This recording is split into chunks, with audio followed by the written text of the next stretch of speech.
So I've got a Blizzard World clip. Honestly, my RAM, I feel like I'm not doing what I should be doing with RAM, considering I think he's pretty good right now. And I think I'm just not playing him the way I should be. So I'm hoping to look at that as part of this and see what we can find, because I've got tryouts tomorrow and Friday, so I'm trying to clean up everything I can before that. So Okay, sounds reasonable. Oh man, they have more androgynous Jungle Queen skins in the store. oh, I think I saw those. Yeah. Wild. I mean, the gun looks really fucking dope. And the knife actually does as well. But then again, it's $20. And I am not going to spend that money. Oh, what the fuck is this? Random ass skins. Wild. Okay, enough shopping. Browsing the goods. Let's actually take a look at some gameplay. That's good.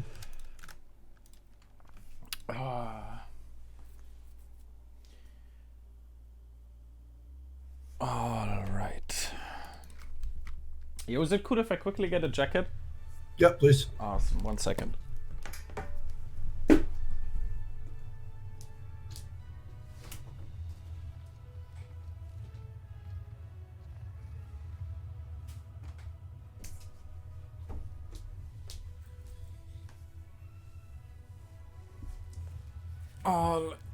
Alrighty.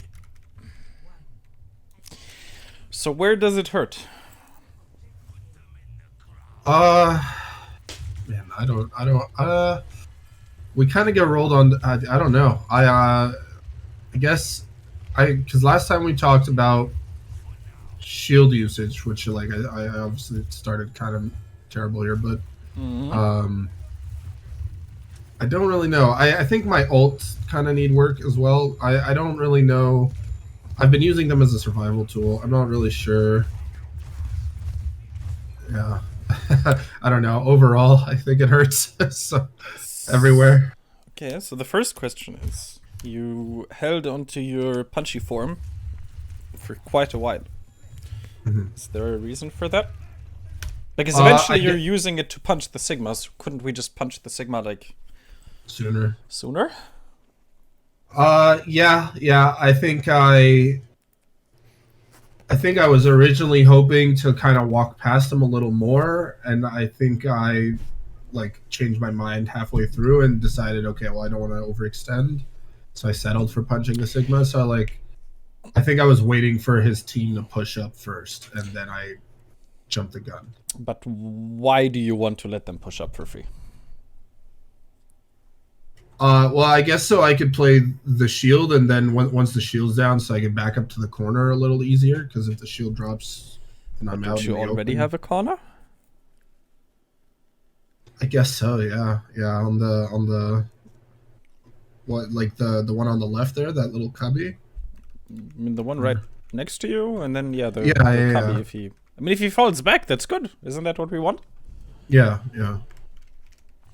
Because right here you're basically like delaying until you apply pressure, which, like, there's no reason to do that.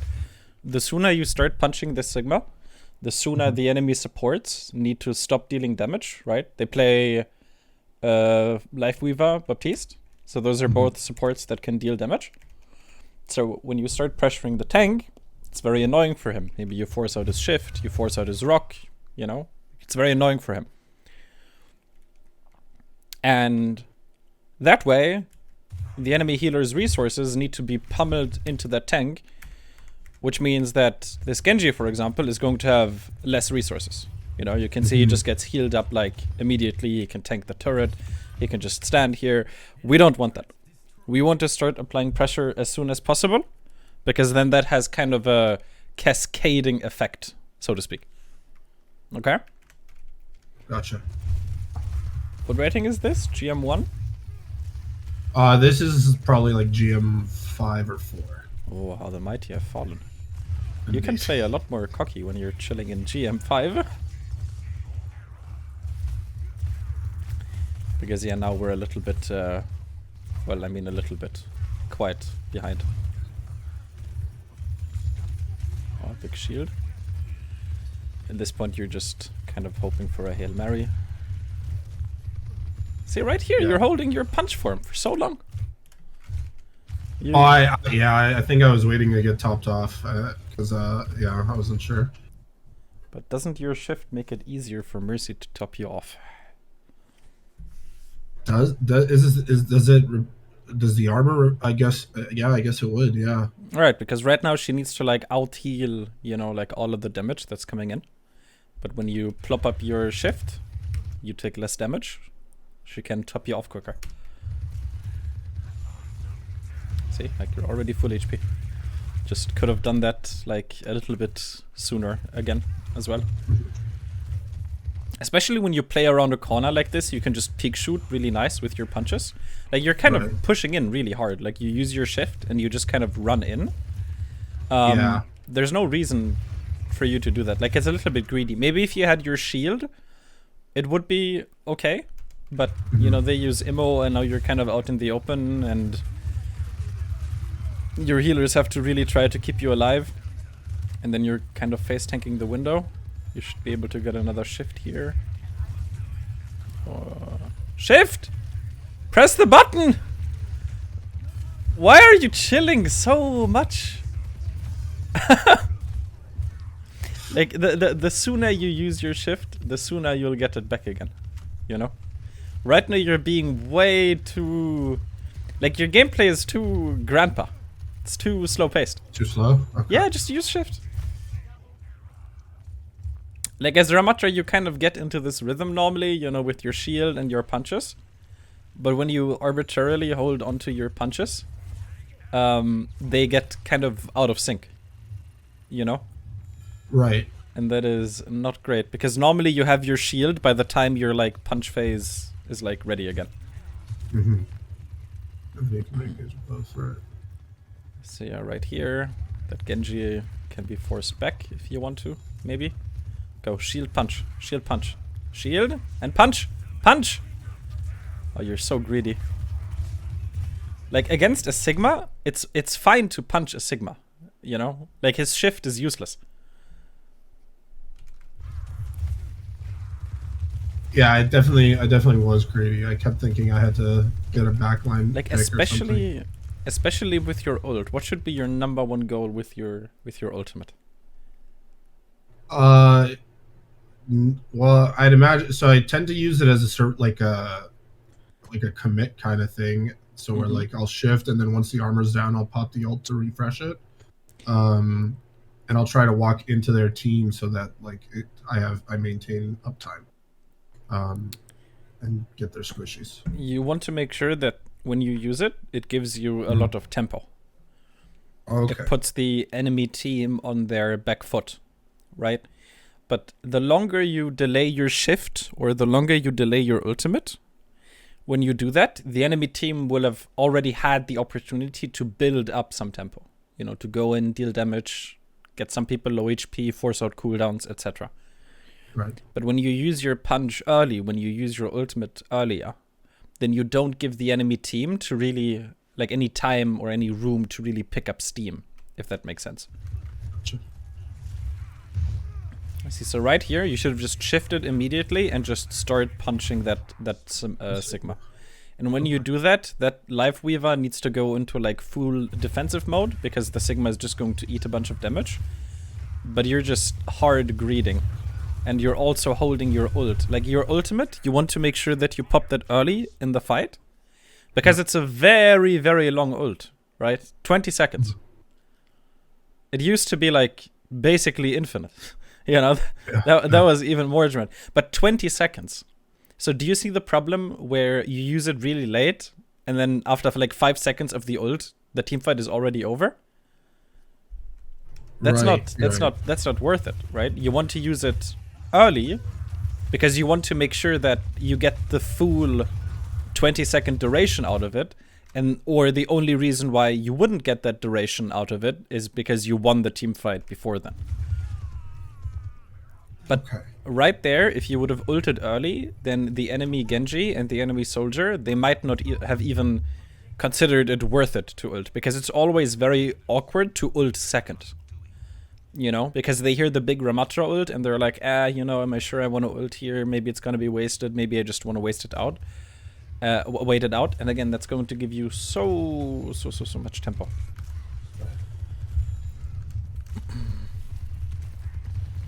Okay, you can punch here. Just shield punch. There we go. Now we're punching. See, and look, you're just punching, you're getting your ult, you're forcing out the immortality field. Look, it feels like the game is... Do you see how the game feels more under your control when you open up with, like, your strong cooldowns?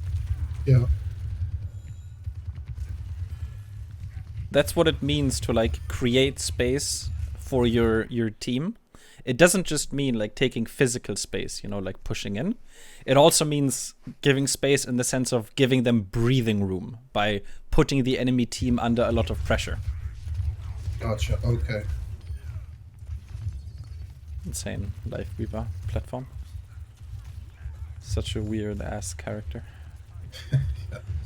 Okay, come on, we have another shield, we have another punch. Just go in and punch something. Just punch something. Please. Imagine Blizzard released a patch. Oh hey, your punch cooldown is no longer 8 seconds. You know what? We increased it. It's now fucking like 15 seconds long. Do you think people would be happy about that? No, but that's basically what you're doing. You're just artificially extending the cooldown of your punch. Because again, it like lasts for like 8 seconds, I think. And it has like an 8-second cooldown. And I think your shield has like a 15-second cooldown. Don't quote me on that. I don't know the numbers by heart. But roughly, if you use both at the same time, you'll get them both at the same time back. That's by design. But if you use your shield and then you just wait like 5 seconds until you use your shift, it's a little bit awkward. Okay. Okay, you plop your shield. We shift immediately. And now you can see that because you use them both at the same time. Okay, not quite. Your shield regenerates a little bit quicker. Okay, so this is a little bit greedy. Again, I'm not super certain why you hesitated so much with your ult. I guess I'm not too sure. I think I was just grandpa here and just I think I just hesitated. I thought I could probably kill the soldier with the beam, I guess. So what trigger or like what thing happened here that should have given you the confidence to just go for the ult right away? Well, they burned Immo. Right, they burned Immo. Yeah. They're really vulnerable. Just Q. What is the soldier supposed to do? Yeah, I probably would have killed him with a melee burst too. Yeah. But you gave... Look how much time. Like, he was so low HP. But you gave the enemy team time. Like, imagine if you would have continued punching him there. He would have died. He would have died. 100%. But because you delayed, you gave them time to heal all the way to full. And then by the time you get the kill on him, he's already pumped so much damage into you. Yeah. And again, he's not even insane mechanically.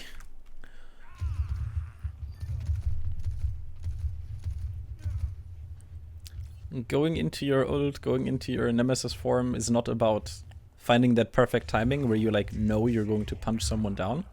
It's just to apply pressure, give your team breathing room, create tempo. And then everything else, like the rest of the team fight, is going to feel way easier if you're the one who's proactive. If you're calling the shots. See, like this is really good. You plopped on your shield. Your shield placement here is a little bit weird. Because ideally you want to like punch around that corner where they're standing. So do you see how you're... I wanted to. Yeah. I think I just messed it up because I flicked down too far or something. Yeah, you kind of cock-blocked yourself a little bit. Okay, you can just E for pressure. Very nice. Immo is out. Okay, you have another shield and shift combo here. Oh, I guess we don't shield? Yeah, I guess it did, yeah.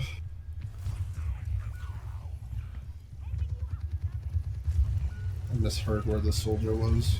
Yeah, this is a little messy. Do you have another ult soon? Same thing here, just use your shift. There we go. Again, you are kind of greeting a little bit. Like, Right. you try to run through to the squishies. And that's something that you can only really do in, like, two situations. A is when you have a very, like, brawly comp that supports it. Like, if you have a Lucio or a Brig or something who can just run in with you. Or when you're playing against really bad players and you can just greed for kills.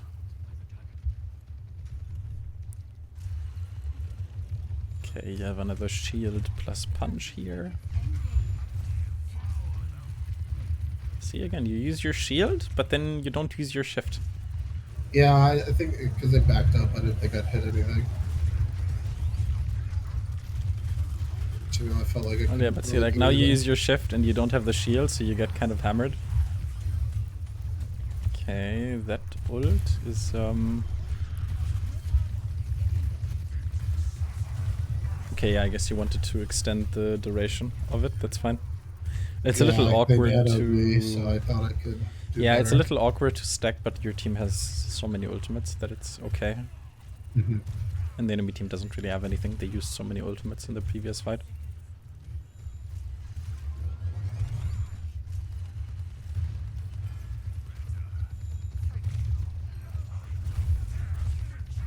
Again, don't greed. Just keep punching the Sigma. It's perfectly fine. Okay, see, so like that's a very, very awkward ult by the Sigma now because you played proactively. Right, yeah. Because there's no immo. The entire enemy team is just like hiding. Echo is almost dead. She's just hiding. So there's just not that much follow-up on that Sigma ult because you've created tempo. You can shift here, maybe. Where are you going? Well, man, just honestly, like, Sigma, Ramattra into Sigma, you just have to abuse that Sigma. Just beat up Sigma? Okay, yeah. It is not fun. Like, Sigma just doesn't have like that kind of damage mitigation that other tanks have. If it's like an Orisa, then obviously don't waste your time. But Sigma doesn't have armor. Sigma doesn't have, like, his #1 like defensive cooldown doesn't work against you. Yeah, that's so weird too. His shield doesn't work. Like, there's nothing he can do. Like, he's always going to take like the full damage from your punches, and that's broken. Against Orisa, like, if you punch her, it's not going to do anything. Against Reinhardt, it's not going to do anything because you get that 30% damage reduction. But Sigma is so squishy into Ramattra. If played well, you can just outright force him to swap. Yeah, let me just lose. Yeah. Well, do we have any questions so far? No questions so far, no. Everything you're saying makes sense. Okay. And I think I start on... Yeah, Ram. Because I always use Ryan as a crutch, and I'm trying to not rely on Ryan. Hmm.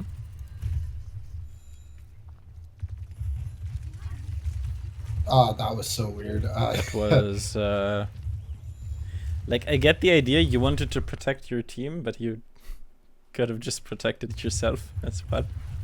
Yeah. Okay, come on, shift. Just punch into that Sigma. I really don't know what you're waiting for. See, like, you're greeting so hard onto the squishies. It's like, it's a balance of how much damage you deal versus how much damage you take. Mm-hmm. And sure, you're like dealing a lot of damage, but you're also just swallowing so much. Right.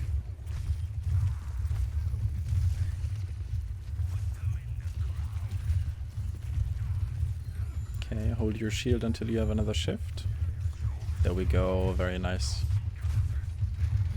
But again, you're greeting really hard on that Junkrat. You got the kill, but you also took like 1,000 damage in the process. Do you think there's ever an instance where I shouldn't focus the Sigma, or do you think it's just usually the right thing to do? I mean, when you're nanoed during your ultimate, you know, those are situations where you can be a bit more greedy, but just in kind of a general brawl situation, Again, you need to evaluate the amount of damage you can deal versus the amount of damage you take. Right. Okay. And usually the Sigma is going to be very easy to hit, so you can pump damage into him without really taking any damage yourself. See, like, that's a situation where going for the Junkrat is fine, because there just wasn't as much pressure on you. The enemy team was still in the process of regrouping. Nice, we forced out Immortality Field, that's really good. You have another shield into punch here. Again, right here you could have kind of hit 2 birds with 1 stone by just placing your shield a little further forward. Yeah. And then you could have used that to use your shift aggressively. No. See, so now this is a little bit awkward because your team kind of got grabbed. But Mercy has got you.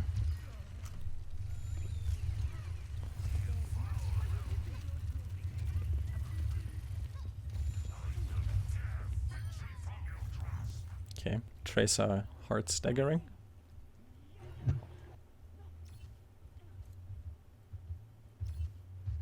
Yeah, wow, I forgot we lost this one. I think we capped second. It's the 3rd point that kills us.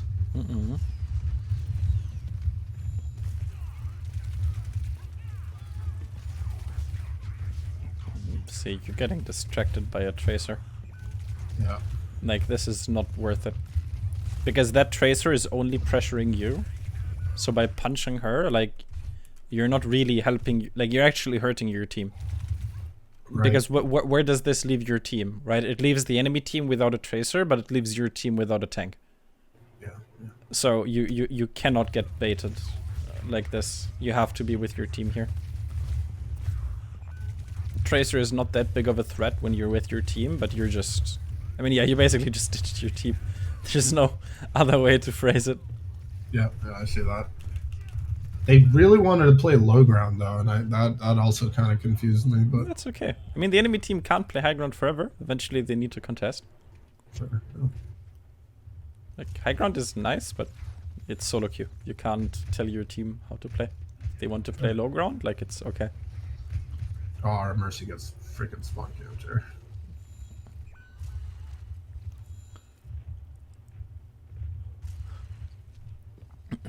Just wait until Mercy respawns, and then she can GA to you.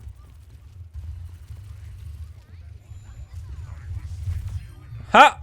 Diffed. Okay, yeah, you need to just go in super aggressive. It's 5v4. Literally just hold down W. Place a shield in front of payload. Maybe. Yeah, just push through the bub window.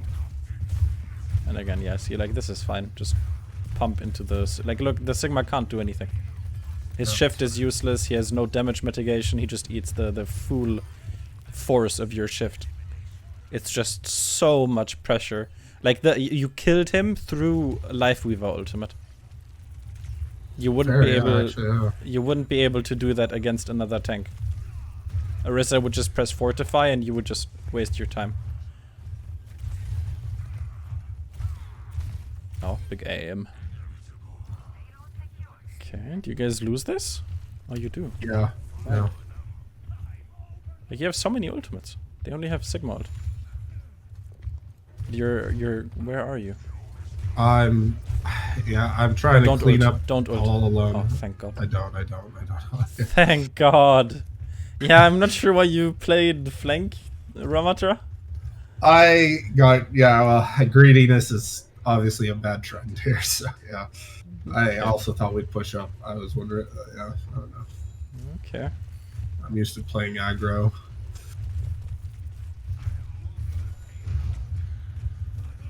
Okay, you have shift, you have shield. But again, you're letting everyone else engage first. Yeah, don't do that. Like, you had your ultimate. When you have your ultimate, you just want to be the one to engage the fight. Okay. Because that way you force the enemy team into a decision. You know, okay, they use drum ult. Do I really want to ult here or do I want to save it? And then either they save it and you get a free team fight win, or, you know, they don't. And just lose all our ults here. Okay.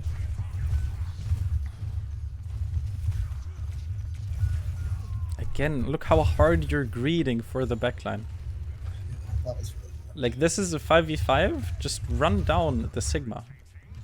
Again, I know that you're trying to do the whole, oh, I want to shift first so I can lose my armor and then use my ultimate and whatever. Yeah, but I'm hyper focusing it. Clearly. But you can just use it. Lasts 20 seconds. Yeah, I should just use it there even before I. Yeah, and just punch the Sigma. You were like hard greeting into that Zenyatta. You could have just pressured the Sigma without even having the Zenyatta in your line of sight.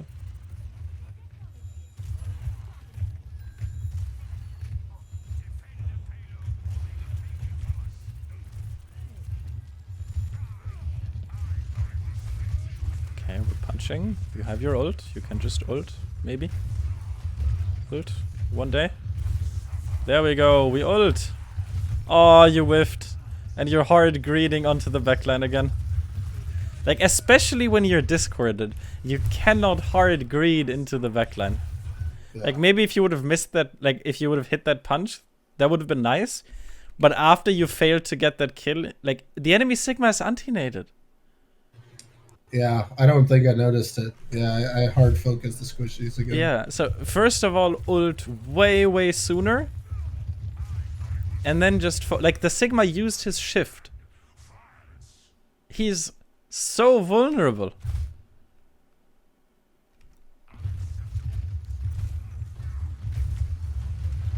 But look, you're so low. Like, look what happened. Your Ana needed to, like, nade you. Luckily, she hit the Sigma. You just go deeper and deeper. You eat 1 billion damage. All of your team's resources go into you. Like, this Ana probably died trying to heal you. Yeah, probably. Like, look, that nade is really awkward. Like, just ult early. Right, yeah. Does Sig, is Sig the only one, like, of the tank matchups for Ram you think should be focused like that? No, Junker Queen is the same. Okay. Roadhog is the same when he doesn't have heal, but nobody plays fucking Roadhog anymore. Yeah. And then, like, dive tanks, obviously, like, I can't really, unless they're, like... Yeah, it's mainly because of armor. You just don't... Ramattra just doesn't like armor. Right. It also depends on your team comp. If you have a Zenyatta, and the enemy tank is discorded, then obviously you can just punch them, because that basically nullifies the effect that armor has. But okay, I'm assuming this last bit is just on Winston. Yeah, it's desperate Winston stuff. Okay. I don't know what else to do. Okay, well, in that case, do we have any final questions? I've got a couple Sure. that I threw into. So we discussed win conditions a little bit. I was just wondering if you had any videos on that, actually, because, like, I'm trying to work on it. I think, like, I'm getting there, but, like, I guess I don't have, like, I'm never, like, fully confident on what I think the win condition is, because, like, you know, I'll think it's one character that they have, and then, like, all of a sudden their, you know, Genji will pop off. Like so win conditions usually revolve around ultimates. So if you know they have Nanoblade, you know, that's probably going to be their win condition, for example. Right. That makes sense. If they have a Far Mercy, that's probably their win condition. If they have a double sniper, that's probably their win condition. Generally speaking, though, you want to focus more on kind of your own win condition, if that makes sense. Right. Okay, that makes sense. I'll take that into mind. And then I don't know, because I know you don't do too much team coaching, but in your experience, have you, like, in terms of, like, comm structure, because, like, as the tank, I'll be expected to comm a lot. Is there any, like, order or structure of comms that you tend to find more success in, like, that you've seen teams do really well with, like, between fights, I guess, is kind of what I'm thinking about right now. Like, is it just ult tracking and planning, or? The reality is that there's, like, an ideal way to do comms, but in practice, some people just aren't very good at comming, or they're, like, a little bit more reserved. So the optimal comm structure, in quotes, kind of depends on a team by team basis. Gotcha. Okay. So okay, perfect. No, that makes sense. Alrighty, perfect, awesome. Then that's all my questions. Awesome, I appreciate it. Okay, perfect. I Um, do have the recording. Sweet. I have an appointment right after this one, so I'm not going to be able Okay. to upload it right away because of internet bandwidth constraints. Okay. If you don't have it by this time tomorrow, just Message you. send me a very impolite message reminding me. Okay. And then I have a session booked for Thursday. I was just hoping to kind of, because I have a tryout tomorrow, and I'm hoping, would we be okay to maybe review that like with the comms? Do you think? Like, could I Wait, do record you have it a and session on put some of that? Thursday? Yeah, I booked a session because I have a tryout tomorrow, so I want to review the tryout before the second tryout on Friday, Um, if possible. I don't have an appointment. Oh, you do. Oh, wait. Oh, never mind. I looked at the wrong name. Okay, never mind. Yeah, I see it. I see it. Sweet. Okay. Do you think that's possible, like on a YouTube or Twitch, whatever? Yeah. If you want to go over scrim footage, or like try out tournament whatever footage, you can. You just need to upload it. Ideally, send it to me ASAP so I can, just so we can check that the audio is working and everything. Right. Okay. Do you prefer YouTube or Twitch? Do you have a preference? YouTube is usually nicer. I don't like the Better. Twitch player. Fair enough. All right. Cool. Okay. Great. Yeah. Okay. Alrighty. Awesome. Thanks. Again, so remind me for the recording. One last question. Okay. Are you cool with me potentially uploading the session to YouTube? For Yeah. content? I'm always happy with that. Okay, very nice. Okay, perfect. Then I'm Alrighty. gonna stop the recording here.